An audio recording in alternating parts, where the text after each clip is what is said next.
بیچاری کئی روز سے دم توڑ رہی ہے، ڈر ہے خبر بد نہ میرے منہ سے نکل جائے، تقدیر تو مبرم نظر آتی ہے ولیکن پیران کلیسا کی دعا ہے کہ یہ ٹل جائے۔ تو پہلی بات میری ختم ہوئی، عالمی نظام خلافت دنیا کی تقدیر مبرم ہے، ہو کر رہے گی، اس میں کسی صاحب ایمان کو کوئی شک، کوئی شبہ، کوئی ریب نہیں ہونا چاہیے۔ البتہ اس کا اب دوسرا پہلو کیا ہے، اس کا آغاز کہاں سے ہوگا؟ پہلی بات تو یہ، ہمارے بعض لوگوں کے ذہنوں میں، سادہ دل لوگ وہ سمجھتے ہیں کہ پوری دنیا میں ایک ہی دفعہ آ جانی چاہیے۔ یہ کوئی علاقائی خلافت تو نہیں ہو سکتی، خلافت تو عالمی ہوتی ہے۔ ان سے میں کہتا ہوں عالمی خلافت کب تھی جناب؟ یہ تو نہ خلافت راشدہ میں عالمی تھی، کیا ہندوستان شامل تھا اس میں؟ کیا چین شامل تھا؟ کیا یورپ شامل تھا؟ اور پھر جو خلافت کے نام سے جو ملوکیت چلی ہے، وہ بھی صرف آپ دور بنو امیہ میں کہہ سکتے ہیں کہ وہ پورا عالم اسلام کم سے کم اس کے تحت تھا۔ بعد میں خلافت عباس، بنو عباس میں، اور فاطمیین کی خلافت میں، اور آل عثمان جو ہیں آٹومان ٹرکس کی خلافت میں ٹکڑے تھے، حصے بکھرے تھے، کوئی مانتا تھا، کوئی نہیں مانتا تھا۔ اور سب سے بڑی بات یہ، اگر ایک دم پوری دنیا پر خلافت قائم ہو سکتی تو حضور کے دست مبارک سے ہوتی، لیکن نہیں ہوئی۔ نتیجہ کیا نکلا؟ ایک ملک میں حضور نے قائم کر دی، جزیرہ نما عرب، یہاں خلافت قائم ہو گئی، حضور خلیفہ ہے۔ اس کے بعد آپ کے خلفائے راشدین نے پھر اس کو وسعت دی، شرقاً غرباً شمالاً، 3 کالمز نکلے ہیں فوجوں کے، صحابہ کرام کے، 3 کالمز، ایک ایسٹ ورڈ، ایک ویسٹ ورڈ، ایک نارتھ ورڈ۔ ایک عراق کو فتح کرتے ہوئے ایران میں پہنچ گیا، خراسان تک چلا گیا۔ ایک شام کو فتح کرتے ہوئے اور پھر سینائی پیننسولا سے ہو کر افریقہ میں داخل ہوا اور اٹلانٹک تک پہنچ گیا۔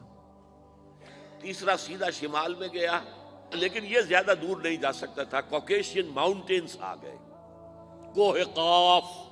اس زمانے میں تو یہ یوں سمجھیے کہ امپیسیبل تھا نا، کوہ قاف، لہذا وہاں آ کر رک گیا۔ اب بھی یہ ہوگا، کسی ایک جگہ سے شروع ہوگا پھر پھیلے گا، اس کے سوا کوئی چارہ کار ہے ہی نہیں۔ اگر ہر جگہ پوری دنیا میں ایک ہی وقت میں ہو سکتا تو حضور کے دست مبارک سے ہوتا صلی اللہ علیہ وسلم۔ اب وہ نقطہ کون سا ہوگا، نقطہ آغاز کون سا ہوگا؟ اس میں پہلی بات تو میں نے کہا، جو شک کرے گا اس کا پھر ایمان مشکوک ہے۔ ہوگا، لازماً ہوگا، گلوبل ہوگا، پوری دنیا میں ہوگا۔ کہاں سے شروع ہوگا اس میں آپ اختلاف کر سکتے ہیں، لیکن مجھے تو 2 حدیثیں تو ملی ہیں جن سے یہ اندازہ ہوتا ہے کہ یہ اس مشرقی خطے سے ہوگا، عرب کے مشرق کی جانب کسی ملک سے ہوگا، کسی خطے سے ہوگا۔ وہ حدیثیں بھی اب آپ پڑھ لیجیے پہلے۔ پھر میں کہہ رہا ہوں یہ خزانہ ہے جو ہم نے آپ کی خدمت میں پیش کیا ہے، کاش کہ آپ اس کی قدر کر سکیں، یہ حدیثیں آپ کو ازبر ہو جائیں، یاد ہو جائیں، لوح قلب پر نقش ہو جائیں۔ ہندوستان اور خراسان یعنی موجودہ افغانستان کا ذکر ابن ماجہ کی روایت ہے، عن عبداللہ ابن الحارث رضی اللہ تعالی عنہ قال رسول اللہ صلی اللہ علیہ وسلم یخرج ناس من المشرق یوطئون للمہدی یعنی سلطانہ، یعنی سلطانہ، دونوں طرح سے پڑھ سکتے ہیں۔ حضرت عبداللہ ابن حارث فرماتے ہیں رضی اللہ تعالی عنہ کہ حضور نے ارشاد فرمایا، مشرق کی طرف سے وہ فوجیں نکلیں گی، لوگ آئیں گے جو عرب میں مہدی کی حکومت قائم کریں گے۔ یہ مہدی کون ہوں گے اس کا ذکر میں ذرا بعد میں کروں گا، لیکن نوٹ کر لیجئے کہ مہدی سے پہلے لازماً کسی مشرقی علاقے کے اندر وہ نظام قائم ہو چکے گا، تب وہاں سے فوجیں آئیں گی نا۔ یہ مشرق کون سا ہے؟ عرب کے مشرق میں آپ چلیے، ایران بھی آ جائے گا، افغانستان بھی ہے، پاکستان بھی ہے، اور اگر اسے اور توسیع دیں تو ہندوستان بھی ہے۔ یہ ہے عرب کا مشرق، اس سے فوجیں جائیں گی۔ اس کا کیا مطلب ہے کہ اس میں سے کسی جگہ پر نظام خلافت پہلے قائم ہو جائے گا، تاکہ وہاں سے فوجیں جائیں گی جو جزیرہ نما عرب میں حضرت مہدی کی حکومت کو قائم کریں گی۔ اب دوسری حدیث سنیے، یہ سنن ابن ماجہ کی حدیث تھی جو میں نے آپ کو سنائی، آپ نے پڑھی۔ دوسری، عن ابی ہریرہ رضی اللہ تعالی عنہ،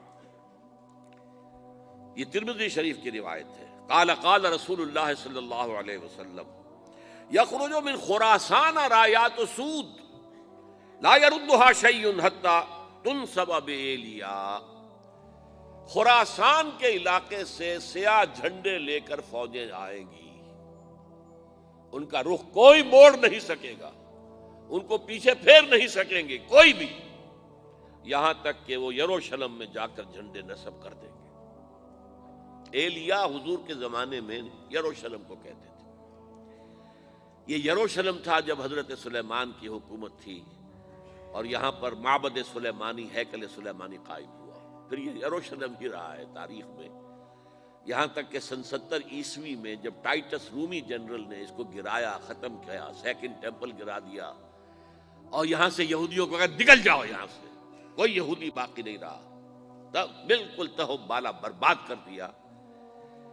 اس کے کوئی 150 سال بعد ہیڈریان، رومن ایمپرر ہیڈریان، اس نے پھر دوبارہ آباد کیا اس شہر کو۔ 150 سال تک یہ بالکل بنجر اور بالکل غیر آباد پڑا تھا۔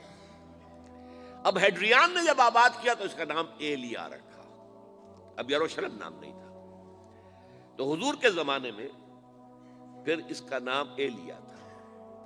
اور اب اس سے کیا معلوم ہو رہا ہے کہ یہ یروشلم مسلمانوں کے قبضے سے اس وقت نکلا ہوا ہوگا، ایک دفعہ پہلے نکلا تھا، سن 1099 عیسوی میں مسلمانوں کے ہاتھ سے نکلا، کروسیڈرز عیسائیوں نے آ کر اس کو قبضے میں کیا، لاکھوں مسلمانوں کو مارا، قتل کیا۔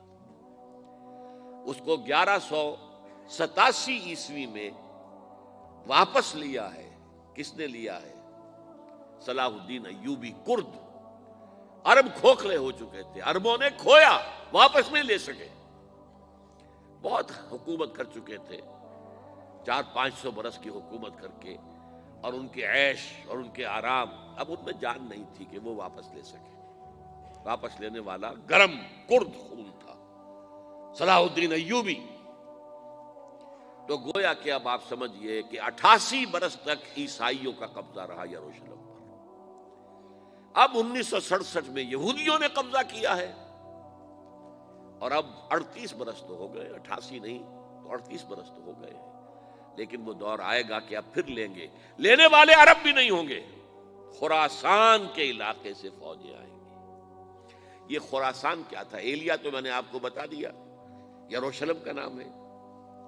خراسان اس زمانے میں ایک بہت بڑے ملک کو کہتے تھے، کچھ حصہ پاکستان کا بھی اس میں شامل ہے، کچھ حصہ ایران کا بھی ہے، ایران کے اس حصے کو اب بھی خراسان کہتے ہیں، وہ ایک صوبہ ہے، خراسان ایک صوبہ ہے ایران کا چھوٹا سا۔